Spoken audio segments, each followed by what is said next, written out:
Salutations l'ensemble, on se retrouve aujourd'hui pour un nouveau Show and Tell et aujourd'hui on va traiter donc le rouge représenté principalement par Chandra Nalanar et c'est donc une couleur qui me tient chaud au cœur, clin d'œil. Bref, donc on va tout de suite commencer par les points forts qui sont principalement axés sur le damage direct. Donc en éphémère on va retrouver la fameuse foudre qui inflige 3 blessures et type créature au joueur pour une montagne. C'est très polyvalent comme carte, parce que déjà c'est un éphémère donc vous pouvez le caster à tout moment. Ça coûte une montagne, 3 blessures. Contre des decks aggro, 3 blessures c'est une endurance de base des premières créatures, donc c'est très intéressant. Après en sorcerie, ou en rituel plutôt, on a Lava Spike, pareil, une montagne qui, par contre, elle, c'est que sur le joueur. C'est différent, mais c'est du coup plus axé pour des decks burn. Et du coup, 4 foudres et 4 Lava Spike, vous pouvez abattre votre adversaire juste avec ces deux sorts. Bien sûr, les direct damage, on les retrouve pas que dans les sorts non créatures. On les retrouve aussi chez ces dernières. Et là on va tout de suite, on va pas tout de suite penser, mais plutôt je vais vous parler du coup des rapineurs gobelins qui, même pour un tour 4, va permettre donc de pouvoir infliger des damages directement au point de vie de votre adversaire par leur effet, sachant qu'en plus de ça, c'est une 3-4 pour 4, c'est-à-dire qu'elle ne meurt pas sur la foudre, et en plus de ça, elle se booste et peut après infliger des dégâts sur vos points de vie, sur les points de vie directement. Et en plus de ça, on voit d'autant plus que c'est vraiment pas axé que sur du coup les sorts, mais aussi sur les terrains. Et là, il y a Valakut, la Cime en fusion, qui a un deck combo à lui tout seul, qui lui aussi, donc à chaque fois que vous allez poser des montagnes, vous allez pouvoir infliger des blessures au point de vue de votre adversaire. Et là, franchement, on voit que quels que soient les types de cartes que vous utilisez, il y aura toujours un moyen d'affiler des blessures au point de vue de votre adversaire. Et ça, quelle que soit la carte, le type de la carte que vous allez jouer. Après, en plus de pouvoir gérer donc par une créature, donc infliger des damages directs, on a aussi beaucoup de gestion de créatures multiples. Donc comme je disais, la foudre et la Lava Spike, ça touchait qu'une seule créature. Là, pour le coup, on va retrouver aussi des multitudes de gestions. Je vais vous proposer donc le Fulgure qui est pour 2 va infliger que 2 blessures. C'est vrai que c'est très peu, mais ça coûte pas cher. Et encore une fois, comme je disais avant avec la foudre, les endurances des decks aggro, des créatures des decks aggro sont souvent à 1 ou 2 d'endurance pour les créatures les plus faibles. Pareil, retombée volcanique coûte un peu plus cher mais peut pas être contré et inflige aussi 2 blessures. Ou sinon en moderne on va beaucoup retrouver Colère des dieux, si je me trompe pas, qui elle va infliger complètement 3 blessures. Et là franchement 3 blessures c'est vraiment un seuil maximal de toutes les petites créatures agressives. C'est vrai, souvent 3 d'endurance c'est le maximum qu'elles peuvent atteindre. Après on n'a pas que ça bien sûr. On a aussi le rouge offre du ramp, un peu différent du vert qui elle sera expliqué dans une autre vidéo. Le ramp qui vient de la couleur rouge est différent, c'est en fait on va invoquer du mana entre guillemets. Pourquoi je dis que c'est entre guillemets? Parce qu'on va donc comme chambouillonnant ou rituel pyrétique, donc vous allez utiliser du mana pour en récupérer et en gagner un peu plus bien sûr, sinon ça vaut vraiment pas le coup. Vous voyez, contre le rituel pyrétique, vous allez gagner 3 mana pour 2. Donc on a un ratio de 1. Donc on va gagner 1 mana de plus, parce que comme vous récupérez le mana utilisé, on admet qu'on gagne qu'un seul mana en supplémentaire. Mais en fait c'est un ramp assez différent, et du coup ça va être un ramp qu'on va avoir besoin sur le coup. Et ça c'est un peu plutôt du mana surprise, comme si je peux le dire, car l'adversaire va pas s'attendre à que vous allez récupérer du mana qu'il ne peut lui, entre guillemets, ne pas voir. Parce que si c'est la première fois que vous jouez donc votre chambouillonnant ou votre rituel pyrétique, il va se dire ah il lui reste 3 mana, il peut pas jouer grand chose, il lui reste 2 mana. Et du coup, donc ce mana que vous allez gagner en plus, ça va vous permettre donc de jouer des sorts par effet de surprise. Et ça, c'est quand même quelque chose d'assez intéressant, hein, comme donc, je vous disais avant. On va pouvoir jouer des foudres supplémentaires, des lava spikes, ou même des fulgures au fouet, ou retombées volcaniques. Bien sûr, le rouge n'a pas que ces gestions-là. Elle offre quand même pas mal de gestion. Et là, donc, on parlait des créatures. Mais ça offre aussi de la gestion des artefacts et des terrains. Et donc là, dans ces moyens de gestion, on va retrouver en 1000 morceaux qui coûtent pas très cher. 2, qui en plus de ça, encore une fois, on retrouve la mécanique des direct damage. En plus de ça, de gérer un artefact. Démolition qui lui, pour coup, il va gérer les terrains et les artefacts pour 4, autant pour moi. Le seul problème après qu'il y a avec le rouge, c'est que souvent, même si ça offre la destruction de terrain, ça coûte souvent assez cher parce que c'est quand même une capacité très puissante de pouvoir détruire les terrains. Et on va aussi penser du coup, qui est sorti il y a Amonkhet, Impact Violent, qui lui aussi détruit des terrains ou des artefacts. Et une carte très puissante qui est jouée en moderne, le Fulminator Mage, qui elle coûte 3 pour détruire des terrains, qui est très très puissante. Et en plus de ça, une très bonne créature pour son coup. Hein. Comme je disais, donc les points faibles par contre de la couleur, c'est que souvent les moyens de gestion là, pour les terrains, c'est que ça a comme un coût élevé, hormis le Fulminator Mage, vous voyez que les sorts coûtent 4, et en plus de ça sont rituels. Donc ça se voit venir, mais c'est pas les seuls problèmes. Les autres problèmes, c'est qu'ils ont aucun moyen de gestion, d'enchantement. Et ça, c'est vraiment problématique parce que celui qu'on ait deck enchantement, vous êtes obligé donc au rouge de lui ajouter d'autres couleurs qui eux ont de la gestion d'enchantement. Donc un deck mono rouge aura pas mal de problèmes pour gérer les enchantements. Et en plus de ça, comme le rouge n'a pas de contrôle de contre, et que c'est souvent des sorts qui doivent cibler des créatures comme les blasts que je citais plus tôt, ou démolition comme pour les destructions de terrain ou d'artefacts, il faut cibler, du coup vous êtes toujours après les plays des adversaires, et donc souvent ils vont pouvoir utiliser soit leur terrain, ou soit leurs artefacts, ou soit leurs créatures s'ils ont des effets d'engagement. Ils pourront toujours les jouer avant de les perdre, et ça du coup ça pourrait être un point négatif, pas très grave, mais c'en est un. C'est pas tout, le deuxième point négatif que j'ai pu noter de cette couleur, c'est souvent des grosses créatures avec des coûts très élevés, mais et avec des effets pas si bien pour leur coût.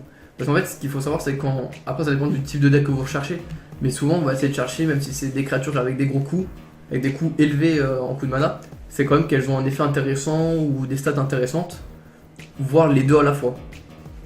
Et souvent le problème c'est qu'on va retrouver des créatures avec des coûts assez élevés, hein. Donc là qui est sorti avec Xalan il n'y a pas longtemps, Avatar du Soleil Incandescent, elle coûte quand même 6, certes c'est une 6-6, certes quand elle arrive en jeu elle inflige 3 blessures, certes ça fait pas mal encore vous pensez encore une fois au damage direct que je parlais plus tôt, mais le petit problème c'est que l'Avatar du Soleil Incandescent nous fait penser un peu au Titan de la Fournaise, qui elle-même était une carte très forte, oui, mais quand on comparait par rapport aux autres titans, elle restait la moins forte.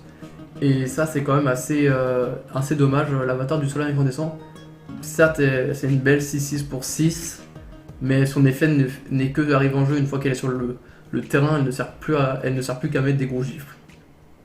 Pareil pour le dragon El Orage, hein, sorti à sur le bloc de Khan of Tarkir. Elle coûte 6, elle a une Megamu à 7. C'est vrai que son effet de Megamu est intéressant, mais quand même elle arrive tour. Megamu à 7, ça reste quand même assez cher à jouer, même si elle a le vol de célérité, c'est très très puissant, mais elle reste quand même une carte assez lente qui ne fait que taper. Et pour finir, vous parlez de grosses créatures, l'embraseur Escoufle en fer. C'est vrai que les escoufles en fer sont souvent des cartes très puissantes, mais encore une fois, il faut vraiment baser son deck sur du ramp pour pouvoir jouer ses créatures très tôt, parce que sinon elles sont pas si puissantes que ça pour leur coup, et du coup c'est vraiment dommage de devoir sacrifier un tour.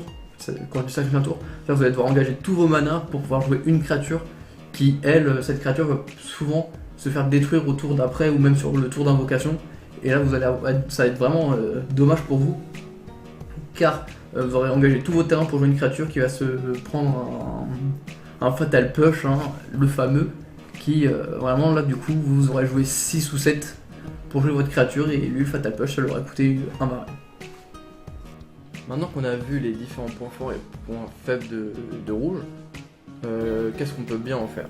Donc le premier deck qu'on pourrait créer avec cette couleur, c'est donc un deck très agressif et vraiment rempli de créatures, et là je vous parle donc du deck Gobelin qui est surtout joué si on sort du casu en Legacy pour avoir vraiment un maximum de créatures du type, car oui c'est un deck tribal.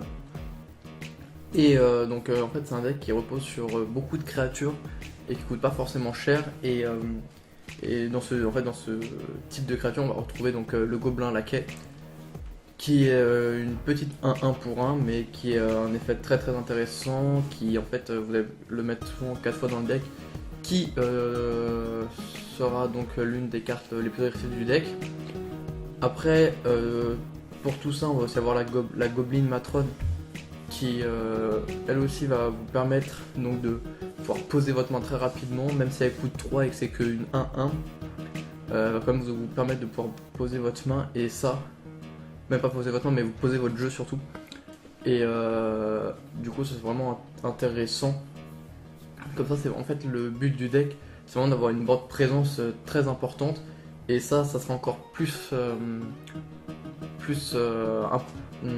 amplifié par la présence des commandants des assiégeants, qui certes c'est l'une des cartes qui coûte cher, qui coûte 5, donc c'est quand même un effet une carte qui coûte très cher, mais elle va permettre donc quand elle arrive en jeu de jouer encore des tokens, donc de la board présence, et donc là vous remarquez que c'est un deck qui vraiment vous allez devoir grossir vos rangs, grossir vos rangs en nombre. Et en plus de ça, vous voyez que dans l'effet du commandant des assiégeants, on retrouve encore cette mécanique de direct damage, et ça, c'est vraiment, comment dire, c'est vraiment quelque chose de très lié à cette couleur. Et bien sûr, c'est bien beau d'avoir du nombre, mais vous remarquez que là, vous avez une 1-1 pour 1, une 2-2 pour 5, une 1-1 pour 3. Ça reste quand même des stats d'endurance et d'attaque très faibles. Et du coup pour ça vous allez pouvoir le compenser et donc jouer avec les chefs de clan gobelins qui coûtent 3, c'est 2-2. Du coup on va pouvoir booster tous vos gobelins, et en plus de ça comme ce n'est pas une créature légendaire, vous allez pouvoir en avoir plusieurs sur le terrain, donc qui vont pouvoir se booster entre eux, et donc ça deviendra des 3-3 pour 3 si on avait bien sûr 2 en jeu, et donner une capacité très intéressante qui est la célérité, qui est aussi quelque chose d'assez étroitement lié au rouge, qui donc vous permet d'attaquer directement avec votre créature sans qu'elles ont... en fait elles ne souffriront pas du mal d'invocation, et ça c'est très intéressant, car en fait vous allez souvent jouer beaucoup de cartes rapidement, et du coup avec le chef de camp gobelin et la Goblin Matrone, vous allez pouvoir jouer votre jeu très facilement et très rapidement, et infliger beaucoup de dégâts sur votre adversaire. Le deuxième deck est lui aussi un deck quand même très agressif, j'ai pu le tester. Ah oui, je reviens juste sur le deck Gobelin s'il y en a que ça tente. Si je me trompe pas, ils ont sorti un duel deck Gobelin. Ils ont sorti un deck Gobelin de la part de MTG, donc je fais pas en placement de produit, mais c'est juste pour ceux qui voudraient se tenter. Je pense qu'il peut être assez intéressant, soit de regarder la liste pour voir comment c'est fait, soit si vous voulez essayer et que vous voulez pas trop cher, je vous conseille de regarder ce deck. Bref, reprenons ce que je disais. Donc un autre deck assez différent, parce que là pour le coup vous allez avoir deux fois moins, voire 3 fois moins de créatures, mais beaucoup plus de sorts d'éphémères ou de rituels.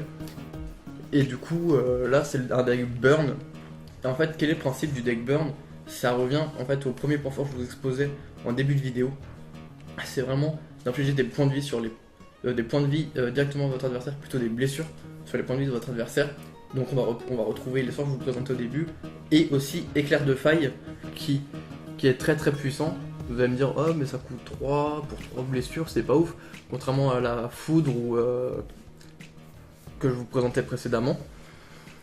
Sauf qu'en fait l'éclair de faille a la suspension 1 pour une montagne. Donc qu'est-ce qu'est la suspension? En fait c'est que vous allez payer donc, le coût de suspension au lieu de payer le coût de mana de votre carte de base. Elle va aller être un peu comme en exil. Et du coup, elle sera pas en exil, elle sera dans notre. Elle sera intouchable. Et à la fin, en fait, au prochain tour de votre prochain entretien, vous pourrez retirer le marqueur suspension. Et donc l'adversaire prendra 3 blessures, comme ça. Adversaire, créature ou joueur, hein, comme vous voulez, bien sûr. Mais pourquoi c'est plus intéressant de cibler les points de vie de l'adversaire avec un deck burn? C'est parce qu'il va perdre beaucoup de points de vie. Parce que regardez, là, tour 1, vous faites votre suspension sur l'éclair de faille. Puis vous allez, après donc au deuxième tour, il va prendre les 3 points de vie. Vous avez 2 terrains, là vous pouvez faire 2 foudres. Il a perdu en un tour, il a quand même perdu 9 points de vie, c'est énorme. Surtout sachant que ce deck est un deck joué en moderne, où les points de vie est une ressource à part entière pour utiliser tout ce qui est bilan des fetch lands. Bref, on retrouve quand même des créatures dans le deck, comme Eidolon de la Grande Célébration. Là vous allez me dire, ouais pareil, c'est pas terrible. Parce qu'on va en fait prendre, nous aussi on va prendre des dégâts par l'Eidolon. Pourquoi? Parce qu'on va aussi jouer donc beaucoup de sorts qui rentrent dans la condition de la créature, de l'effet de la créature. Et perdre aussi, et nous donc perdre des points de vie. Mais le but, en fait le principe c'est que nous on va lui infliger plus de points de vie. Et comme je disais, en moderne on utilise beaucoup de sorts qui coûtent, en fait qui rentrent complètement dans les conditions de l'Eidolon. Et en fait il va perdre des points de vie bien plus rapidement que nous. Et ça c'est très puissant. En plus de ça, on a un éphémère très sympathique, c'est le défonce crâne qui lui va infliger des blessures, mais c'est pas ça le plus intéressant. C'est le fait qu'en fait il empêche à tout joueur de pouvoir gagner des points de vie. Et en fait, pourquoi c'est intéressant de jouer cette carte dans le deck, c'est que le gain de points de vie c'est votre votre point faible en tant que deck burn. C'est que si l'adversaire peut gagner des points de vie, ça va complètement vous ralentir, voire vous pourrez perdre à cause de l'Eidolon qui est dans votre deck, car en fait l'Eidolon c'est une carte que vous jouez en 4 fois dans le deck, et le problème c'est que si vous avez les 4 en jeu et que vous là vous commencez à jouer un peu trop, bah vous en avez un peu trop sur le terrain, vous allez vous aussi prendre quand même pas mal de dommages collatéraux. Et ensuite pareil en éphémère très intéressant, le brasier calcinant avec le touche terre, une capacité qui arrivait à première extension des Eldrazi si je ne me trompe pas. Donc à chaque fois que vous allez poser un terrain, vous allez pouvoir déclencher avoir une capacité améliorée de la carte. Et elle, donc, elle va infliger 3 blessures à une créature. Ça c'est très intéressant. Ça permet de donner de la gestion de terrain et aussi infliger des blessures au point de vue de votre adversaire. Et donc cette carte pour 2 montagnes, elle fait quand même beaucoup de choses et c'est très intéressant. Maintenant je vous ai posé un peu exposé 2 types de decks que j'apprécie de la couleur mono rouge. Je vais vous expliquer pourquoi ça peut être donc intéressant de splash donc cette dernière. Donc il faut savoir que quand on splash une couleur, c'est parce que on veut ajouter au deck qu'on a actuellement des points forts de la couleur qu'on compte ajouter pour combler en fait les points faibles du deck qui ne peut pas gérer. Donc je m'explique. Si votre deck il n'a pas de contrôle il n'a pas de gestion de terrain ou d'artefact, bah là c'est intéressant de jouer rouge parce que les couleurs rouges ont beaucoup de gestion d'artefacts. Et là je vais vous proposer une très bonne carte qui s'appelle Ancienne Rancœur, qui est donc en plus de ça une carte très intéressante à jouer dans un deck vert. Du coup vous allez passer votre deck en grûle, donc grûle c'est la combinaison du rouge et du vert. Et du coup l'Ancienne Rancœur c'est bien, c'est que c'est déjà il a un flashback très intéressant, un flashback avec un coût inférieur au coût de base de la carte. Ça c'est vraiment, on voit vraiment que c'est les flashbacks très intéressants d'Innistrad, car avant la sortie d'Innistrad on a eu déjà des flashbacks, mais souvent le flashback coûtait vraiment beaucoup plus cher que le coût de base de la carte et qui du coup n'était pas vraiment intéressant. Alors que là à Innistrad on a eu des très bons flashbacks comme Ancienne Rancœur qui est une carte énormément jouée dans le moderne, qui en fait, pour une carte, vous allez pouvoir gérer 2 artefacts grâce au flashback, qui est donc très intéressant. Après, pour la gestion de terrain, comme je le parlais plus tôt, le match fulminateur lui aussi va rentrer dans cette partie de la vidéo. Pourquoi? Car comme en fait il est rouge et noir, vous allez soit donc pouvoir le jouer dans des decks noirs, et ça c'est très intéressant parce que le match fulminateur c'est une créature très puissante. Comme je disais, donc je vais pas trop m'attarder dessus, mais au début de la vidéo j'expliquais vraiment ce que le match fulminateur pouvait, de quoi il était capable, et c'est vraiment une très bonne carte. Pour pareil encore la board présence, pour gérer tout ce qui est board présence, la Fureur des Dieux est aussi une très très bonne carte, hein, franchement. Il y a vraiment très peu de cartes qui lui arrivent à son niveau pour gérer les decks aggro. Bien sûr, à moins que vous jouez d'autres couleurs qui ont des brasses, mais pour infliger des blessures aux créatures, la Fureur des Dieux est vraiment très intéressant. Et un petit enchantement sympathique, c'est le Sulfuric Vortex, qui fait penser à Défonce Crâne, sauf que contrairement à Défonce Crâne, le Sulfuric Vortex est un enchantement, et du coup vous allez perdre vous comme vos adversaires vont perdre des points de vie à chaque début d'entretien. Ça c'est très intéressant du coup, parce que en fait ça a des damages que vous n'aurez pas besoin d'utiliser de mana pour les générer, ils vont arriver que chaque tour, ils vont prendre des points de vie, et en plus de ça, chaque joueur ne peut pas gagner de points de vie, et ça c'est complètement bénéf dans un deck blanc. Cette vidéo étant terminée, j'espère qu'elle vous aura plu. Pour les amateurs et les nouveaux joueurs de Magic, j'espère vous avoir appris beaucoup de choses. Ça m'a vraiment plu de vous montrer cette couleur. C'est vraiment un archétype, si je puis dire, qui me plaît beaucoup, le fait d'infliger des direct damage. Et le Hearthstorm est un deck qui me sauce vraiment. Donc c'est vraiment une couleur qui me tient au cœur. Et pour vous les pros, si vous me certifiez la vidéo comme quoi j'ai pas dit n'importe quoi, voire ajouter des noms de cartes en commentaire, hein, pour aider les nouveaux, ou même dire pourquoi c'est plus intéressant de jouer ça qu'autre chose, tout ça c'est ce qui est vraiment intéressant, c'est de pouvoir débattre dans les commentaires pour permettre même aux pros qui connaissent pas forcément tout de pouvoir donner des nouveaux avis et faire évoluer un peu, pas évoluer mais genre faire donner son avis sur pourquoi je joue cette carte au lieu d'une autre. Ça va être vraiment très intéressant pour les nouveaux joueurs. Les prochains arriveront, vous inquiétez pas, je vais pas vous spoil la prochaine couleur qui sera traitée. Je vous invite à mettre un pouce bleu si la vidéo vous a plu, à vous abonner à la chaîne YouTube et à partager notre contenu. Ça fait très plaisir les retours qu'on a sur certaines vidéos, et nous je prends toujours autant, moi et bien sûr prenons toujours autant de plaisir de partager notre passion. Et sur ce, je vous dis salut tout le monde.